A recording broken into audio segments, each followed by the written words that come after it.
You're struggling with nutrition and weight loss. You've got 4 to 6 months or even 12 weeks to shed off that unwanted belly fat. And today I'm going to give you the best way to do that fast.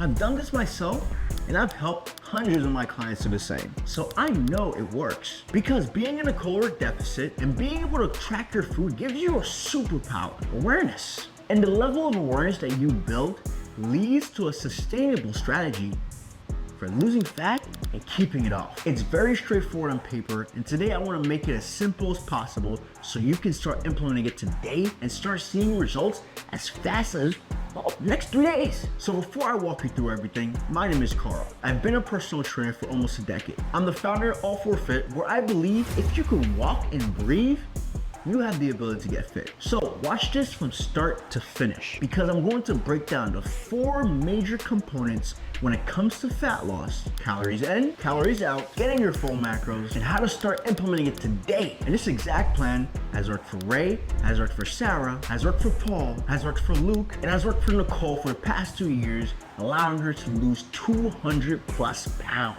So let's not waste time and let's get into it. The way I want to break this down isn't just with science. I want to use real life people with regular jobs just like you that go through the same situations and scenarios just like you do. For example, Paul, did going from 250 to 213 mean just eat less food?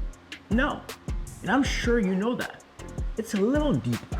So let's get deep. To fully understand how I put Paul in a caloric deficit, you have to understand energy. And since a caloric deficit is made of 2 components, calories in, what you consume on a daily basis, food and drinks, and calories out, what your body burns through movement, exercise, and basic daily activities. It's the total amount of energy that you use on a daily basis. TDEE. Total daily energy expenditure. And this is a scientific breakdown of how much energy you're burning and where.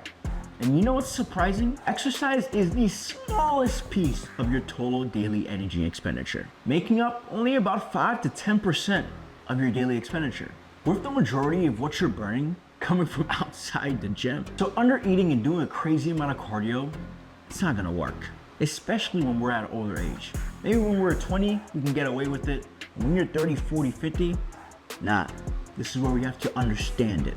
Because it makes a lot more sense to focus on a bigger picture when it comes to your TDEE, so you can create the perfect deficit.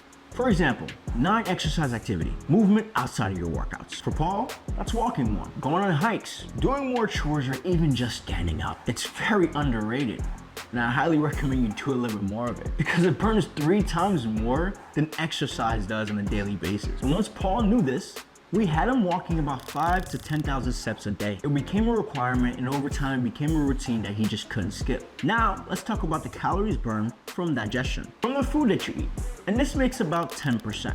Like eating more protein. This burns about 6 times more calories than fat. Not just eating less, but eating right, which I'm going to show you. And finally, your BMR, basal metabolic rate. This is the amount of calories that you burn by just breathing, sleeping, and functioning on a daily basis. This accounts for 60 to 70% of your TDEE. And this was a game changer for Paul. Why?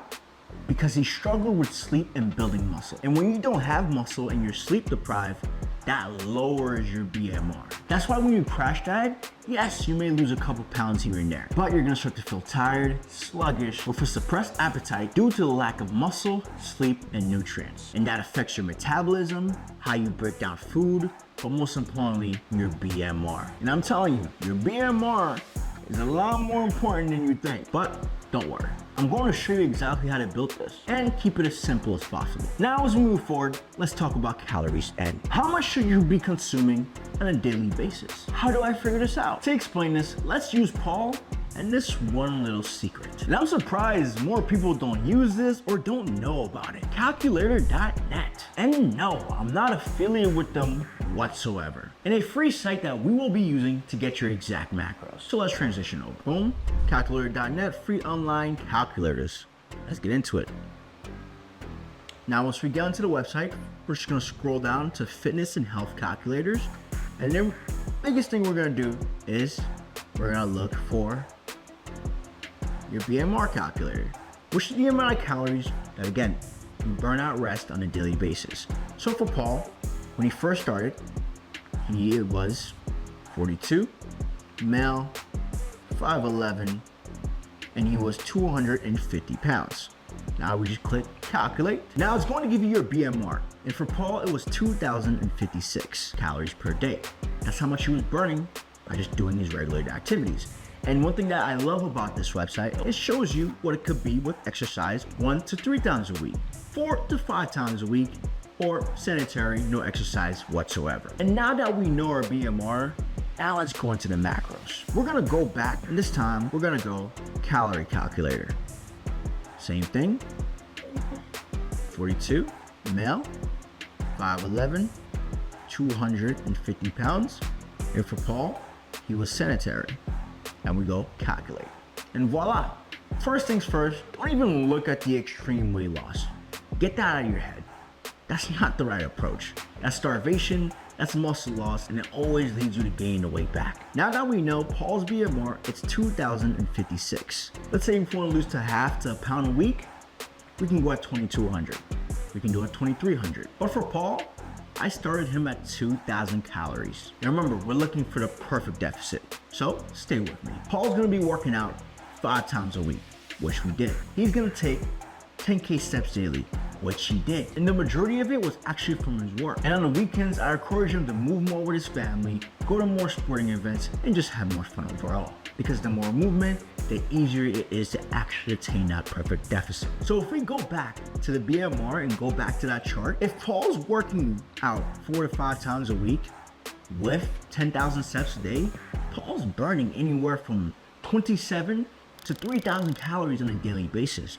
Now, that's not every day because we still need rest and recovery, and that was at least 2 days, but the majority of the week, Paul was in a deficit of at least 500 calories without needing to drop it all the way down, but just moving a little bit more with simple activities that you can do too. Now, how do we break this down so we can actually start consuming it? For Paul, we started with this macro split: 40% protein, 35% carbs, and 25% fats. So 2,000 calories per day in a deficit looks like this. 40% protein equals 800 calories. You take 800, you divide it by 4, that's 200 grams of protein. How did I get that 800? Well, the split is 40% out of 100. So what's 40% from 2,000? 800. And protein equals 4 calories per gram. So 800 divided by 4 is going to give you 200 grams of protein. Now we do the same thing for carbs, and it's going to be 176 grams of carbs, and for fats, only 56 grams. And with this setup, yes, the goal is weight loss, but also preserving muscle mass, fueling you for your workouts without being restricted, allowing you to do it better, stay consistent, and see faster results. And remember, start with these macros. Do not cut them down and go to the extreme. You've done that already, and you already know what it feels like. Most importantly, so many of you do it over and over again, and just gain it back. What's good of that? Do it this way, and I promise you, it'll give you a different feel, a lot more confidence, and better results. So now that we know our macro split, it's time to apply it into our daily life and how to actually eat to consume 200 grams of protein, 175 grams of carbs, and 56 grams of fats. And I'll say this right off the bat. If you give this 100%, it will give you 100% of the results you're looking for. The biggest mistakes I see when it comes to macros is when people do understand it, they understand the breakdown, they understand how to do it, but then they only give about 40% of the effort. And then when they get the results, they're like, oh, it wasn't working. No, it's because you only gave 40%. So give 100. And I promise you, it will change your life. Because the people that I see that always get the best results are the ones who are extremely detailed in what they eat and how dedicated they are to actually hitting those macros. Not obsession, but dedication. So let's build out your meal plan. And as we build it, remember, it's not about perfection. Some of you are eating less than 100 grams of protein right now on a daily basis, like Paul was. So 200 grams may feel or even look difficult. So aim for 150 for your first 1 to 3 weeks, and 50 grams in each meal looks exactly like this. Grilled chicken breast, 7 ounces, 50 grams of protein. 93% lean ground turkey, 6 ounces, 50 grams of protein. 2 whole eggs plus 10 egg whites equals 50 grams of protein. 2 scoops of whey protein, 50 grams of protein. Plain non-fat Greek yogurt, 2 cups plus 1 scoop of protein powder, 50 grams of protein. Salmon or tuna, 7 ounces, 50 grams of protein. And we're going to do the same thing for carbs. Start small and build it up. Cooked white or brown rice, 1.5 cups, 50 grams of carbs.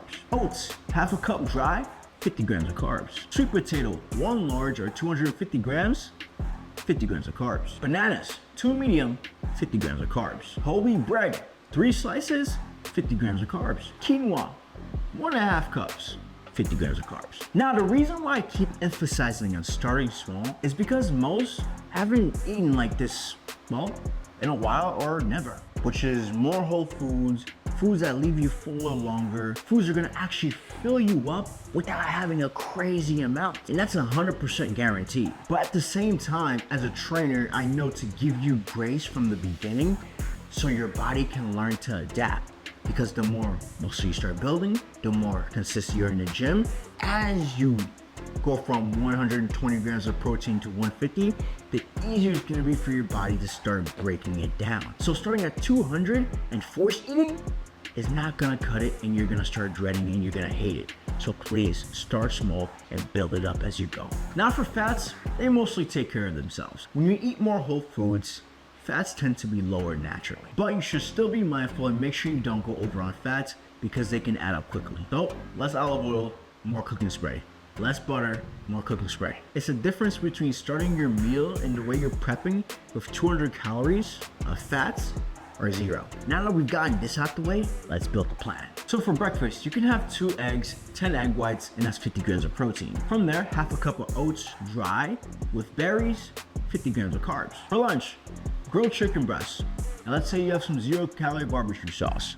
Perfect, barbecue chicken. 7 ounces, 50 grams of protein. Now let's say you have half a cup of cooked brown or white rice, 50 grams of carbs, with steamed broccoli or beans on the side. For dinner, ground turkey, 93% lean, 6 ounces, 50 grams of protein. 1 large sweet potato, 50 grams of carbs, side salad with olive oil or dressing. And here's an extra for your sweet tooth. And this is one of my personal favorites. Sometimes I replace it for lunch or I replace it for dinner. High protein Oreo yogurt frappe. 1.5 cups of plain Greek yogurt, 30 grams of protein, 1 scoop of vanilla or chocolate whey, 20 grams of protein, half a slice of banana, 1 to 3 crushed Oreos, or 5 grams of mini chocolate chips with a dash of cinnamon or some sugar-free syrup on the top. Mix it, and delicious every time. I told you, I was going to give you everything. You thought I was lying? And to go above and beyond, check out the description and you'll find a 5-day strategy to help you kickstart your fitness journey. It's a simple step-by-step guide that breaks down how to start incorporating the gym,